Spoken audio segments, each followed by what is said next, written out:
By 540 of the First Age, Morgoth had no foes left in Beleriand. Those mighty kingdoms that once opposed him had been swept away. All that remained were desperate survivors, wandering and scattered in the wilderness, dwelling on the Isle of Bala off the coast, or even in his own dungeons. But Morgoth had not destroyed all of his foes himself. In fact, several of his foes had destroyed themselves or each other in tragic circumstances that could have been avoided.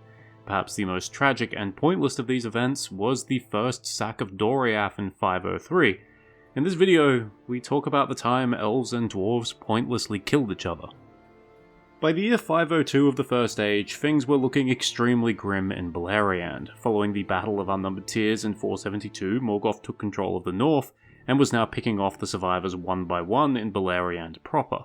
The Falas fell in 473, Nargothrond fell in 495, and Brethil mostly destroyed itself in 501. In terms of major powers in Beleriand, there were really only Gondolin and Doriath left, and, if you consider them a major power, there also remained the Dwarves of the Blue Mountains, of the cities of Nogrod and Belegost. Compared to the Elves and the Edain, the Dwarves of the Blue Mountains played a supporting role in the Third Age, but they also made some major contributions. They traded extensively with the Elves, mostly with Doriath, but also with Nargothrond and Caranthir's realm in Thargelion. They were responsible for the building of Doriath's capital, Menegroth, and they made major improvements to Nargothrond as well. Legendary dwarven smiths such as Gamil-Zirak and Telkar crafted many great works, including Angrist, Narsil, and the Dragon Helm of Dorloman. The Dwarves of Belegost fought in the Battle of Unnumbered Tears, and were the last army to quit the field from the Eastern Host. There wasn't great love between the Elves and the Dwarves, but there was respect and trust. They had a relationship where both groups benefited from the other. The Dwarves bought food from the Elves who farmed in the fields of East Beleriand. They got access to precious stones such as pearls that they couldn't get themselves. They had the opportunity to truly ply their trade in the creation of places like Nargothrond and Menegroth, and they undoubtedly benefited from the Elves doing most of the heavy lifting in the defense of Beleriand. In return, the Elves received the expertise of the Dwarves, whether it be the crafting of jewellery, weapons, or the building of great works. From the Dwarves, the Elves also received tidings of what was going on in the lands beyond the Blue Mountains. So how did things fall apart? Well, even as Beleriand darkened and became more dangerous, the Dwarves made regular trips to Doriath because their expertise was always required. They used to come in small parties, but owing to the danger, they now came in larger, well-armed companies. In Menegroth, they were accommodated with their own chambers and smithies, because they would often dwell there for long periods at a time. In 502, there were a number of great craftsmen from Nogrod present in Doriath. This was perfect for King Thingol of Doriath, because he had come into possession of two of the greatest works of the First Age. One was the Silmaril of Feanor, cut from the Iron Crown of Morgoth by Beren, and then taken from the stomach of the Great Wolf Karkaroth. The other was the Nauglamir, a necklace of beautiful gems from Valinor, crafted by the dwarves for King Finrod Felagund of Nargothrond. It had been lost in the sack of that kingdom, but Hurin had retrieved it and brought it to Thingol to thank him for looking after Turin, first scornfully and then legitimately.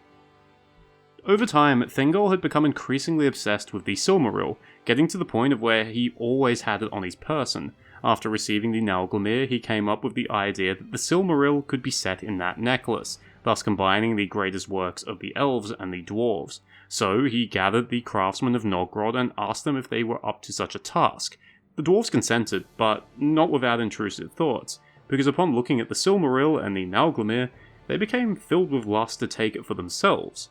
But they managed to put these thoughts aside and got to work. After a great amount of labour, the dwarves finished their task. The Silmaril had been set inside the Nauglamir, but when Thingol went to take up this new creation, the dwarves withheld it from him, saying that he actually had no legitimate claim to the Nauglamir.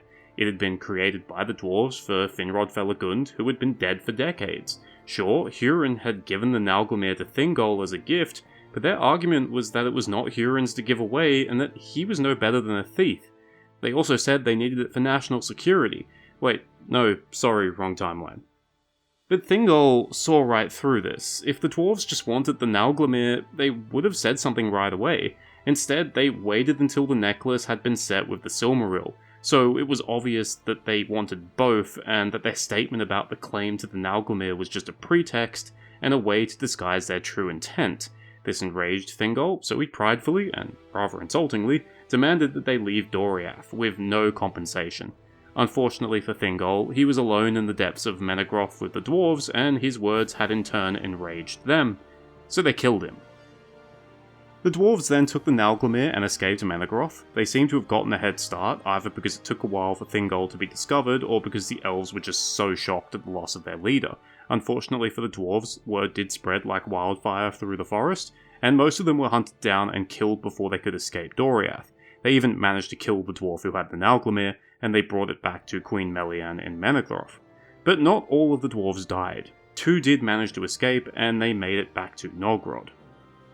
There, the surviving duo spun a false tale. They spoke nothing about demanding the Nauglamir, instead saying that Thingol gave the order to have them executed to deny having to give them a reward. In response, they took the Nauglamir and fled, but the elves hunted down most of them and retrieved the Nauglamir. We don't know whether they mentioned that they had killed Thingol.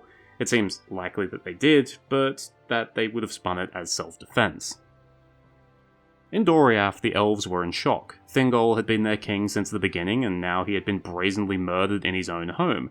This hit Melian the hardest. She knew that the death of Thingol meant that the doom of Doriath was drawing near. Her power now withdrew from the edges of the forest, the girdle of Melian that had always kept Doriath safe.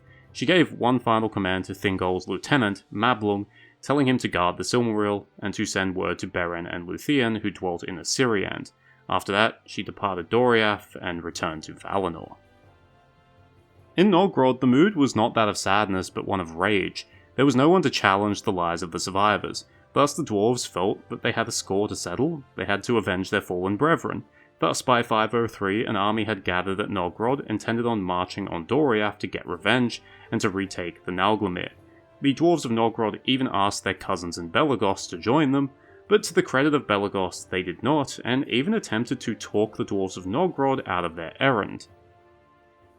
Unperturbed, the army of Nogrod marched on Doriath. They crossed into the forest with little resistance, for the elves of Doriath had no king, and their individual captains were full of doubt and despair.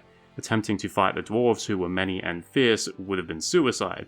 It was only in Menegroth itself where the dwarves finally met proper resistance. Led by Mablung, the elves of Thingol's capital were not about to go down without a fight. Many dwarves and elves were killed, but in the end, the dwarves had the victory. Mablung was slain before the doors of Thingol's treasury, and the Nauglamir, with the Silmaril set within it, was taken. But the dwarven victory was short-lived. Mablung had done what Melian had asked, and had sent word to Beren and Luthien. Beren gathered a force of green elves from Assyriand, and although they were too late to aid Doriath, they were not too late to assail the returning dwarves. At the ford of Sarna Thrud, Beren and the green elves ambushed Nogrod's diminished host, and although it is called a battle, it was more of a slaughter. The dwarves, heavily burdened by the spoils of war, could barely defend themselves against the rain of arrows, and many were either killed or fled during the first moments of the fight.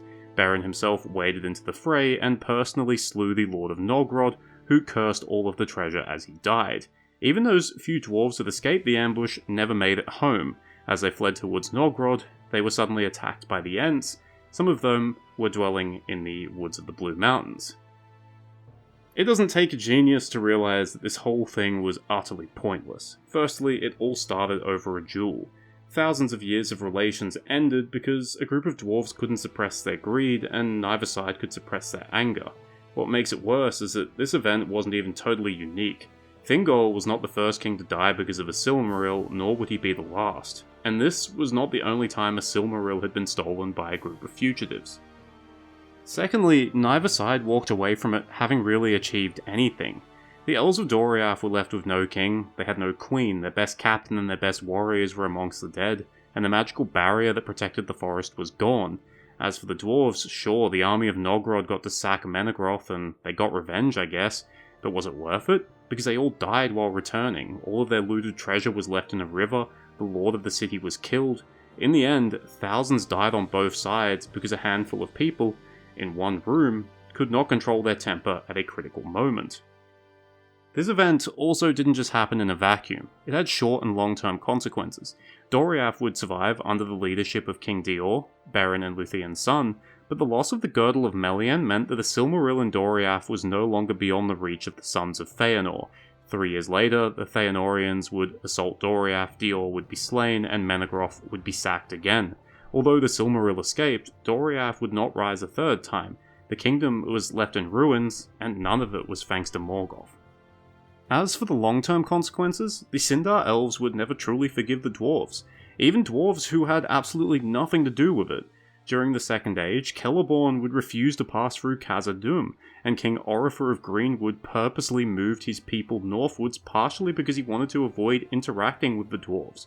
This enmity ended up going both ways, and with the exception of the Noldor, the dwarves didn't really like interacting with elves.